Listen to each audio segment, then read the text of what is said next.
দেখ, ওকে আমার মতো দেখতে হলে কোনো ক্ষতি নেই, কিন্তু মানুষটা যেন আমার মতো না হয়, ও যেন ওর পিসির মতো হয়। দাদা ভাই, হ্যাঁ রে, একদম মন থেকে কথাটা বললাম, একদম ভেতর থেকে।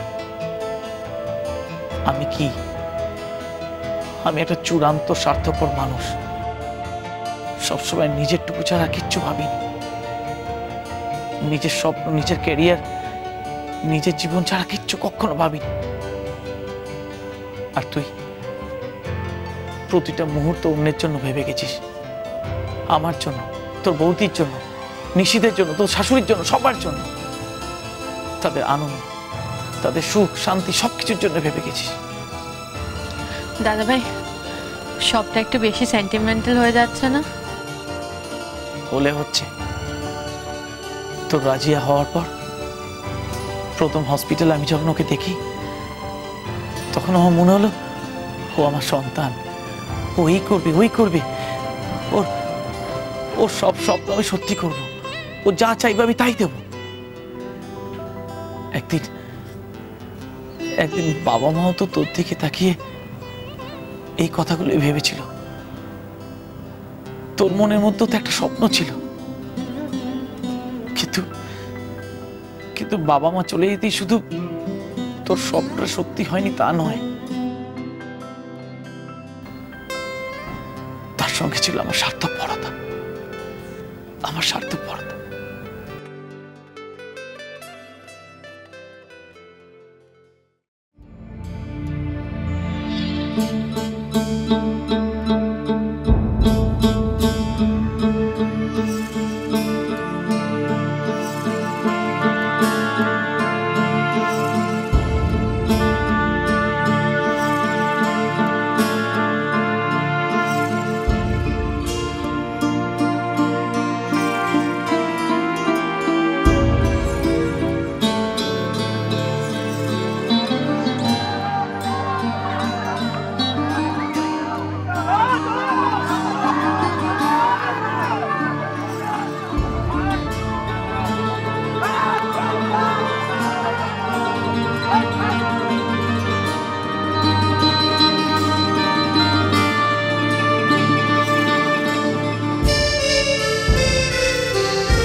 বাহ, তুমি তো খুব সুন্দর কথা বলো।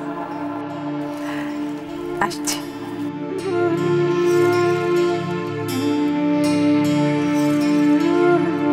এই ঠিকানাটা একটু বলতে পারবেন? ও হ্যাঁ হ্যাঁ, কিন্তু সোজা যাবেন, ডান দিকে দুটো গলি বাদ দিলেই।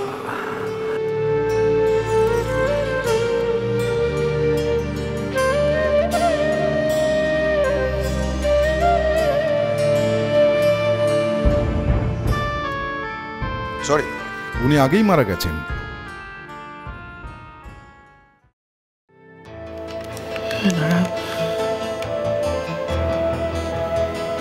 তোমার মা বাবা ছিলেন সুচি, তোমার মা বাবা।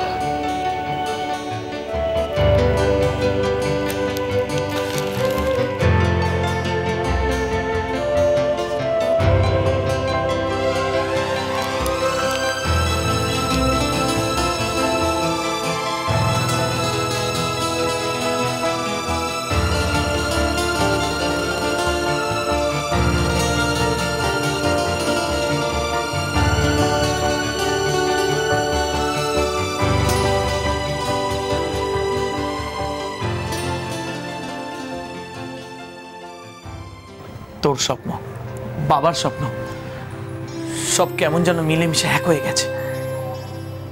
তুই ছোটবেলা থেকে নিজেকে একটু একটু করে তৈরি করেছিস আইপিএস অফিসার হবি বলে। আমি জানি তোর মধ্যে সেই স্বপ্নটা আজও বেঁচে আছে। না দাদা ভাই, তুই না বললে হবে? আমি সেদিন নিজের চোখে দেখেছি ওই বাড়িতে, তোর চোখের মধ্যে, তোর কাজের মধ্যে আমি সেই স্বপ্নের ঝলক দেখতে পেয়েছি। তুই সেদিন যেভাবে মুরলিকে ধরলি, সবাইকে বাঁচালি, তার মধ্যে তোর স্বপ্নটা প্রমাণ হয়। আমি জানিও শশী, আইপিএস অফিসারটা এখনো তোর মধ্যে বেঁচে আছে। দাদা ভাই প্লিজ, ওসব কথা থাক না। কেন থাকবে? কেন থাকবে? সেদিন যখন ওই অফিসার তোর মাথায় ক্যাপটা পরিয়ে দিল, সেদিন তোর চোখের ভাষা আমি ছাড়া আর কেউ পড়তে পারেনি। আমি মানছি একটু দেরি হয়ে গেছে, কিন্তু সবকিছু শেষ হয়ে যাওয়ার মতো দেরি এখনো হয়নি শশী। আমি আজই আমি নিশিতের সঙ্গে কথা বলবো, আমি ওকে বোঝাবো যাতে তোর পড়াশোনাটা আবার শুরু করা যায়। না দাদা ভাই, তুই না বললে তো হবে না। নিশিতের সঙ্গে কথা বলে যদি কোনো লাভ না হয়, আমি গিয়ে তোর শাশুড়ি পায়ে ধরবো। দাদা ভাই তুই এরকম কিচ্ছু করবি না। তুই আমাকে আটকাতে পারবি না।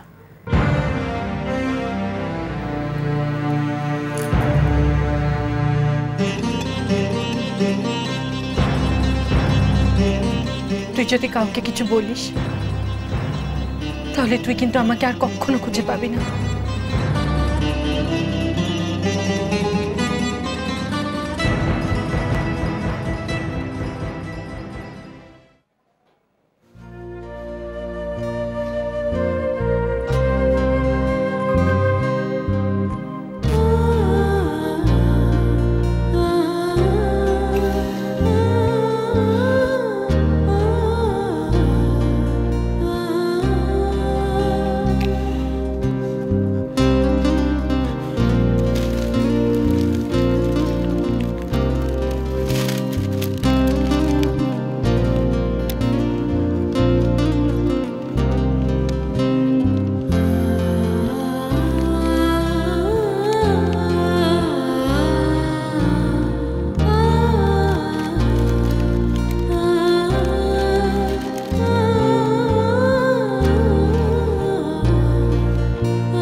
আমি তোকে আগেও বলেছি, এখনো বলছি, আমার মনের মধ্যে কোনো কষ্ট নেই।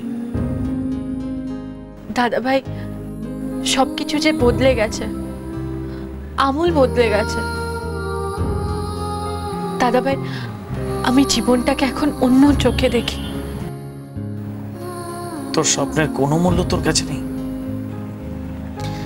আমার স্বপ্নের ভার আমি নিশিতের উপর, ওর পরিবারের উপর চাপিয়ে দিতে চাই না। ও বাড়িতে দুঃস্বপ্নেও কেউ এরকম কিছু ভাবে না। তাদের মধ্যে এই কথাটা বললে শুধু অশান্তি ডেকে আনবে। আমি জানি আমার স্বপ্নের রেশ হয়তো এখনো আমার মধ্যে আছে, কিন্তু আমি ঠিক জানি আমি সেটা কাটিয়ে উঠতে পারবো। ঠিক পারবো রে দাদা ভাই। তুই নিজেকে ঠকাচ্ছিস শশী। আমি আর তোর কথা শুনবো না। আমি নিশিতকে নিজে সব কথা বলবো। না দাদা ভাই, তুই বলবি না। আমি তোকে বলেছি দাদা ভাই, আমি কি করব তুই জানিস না।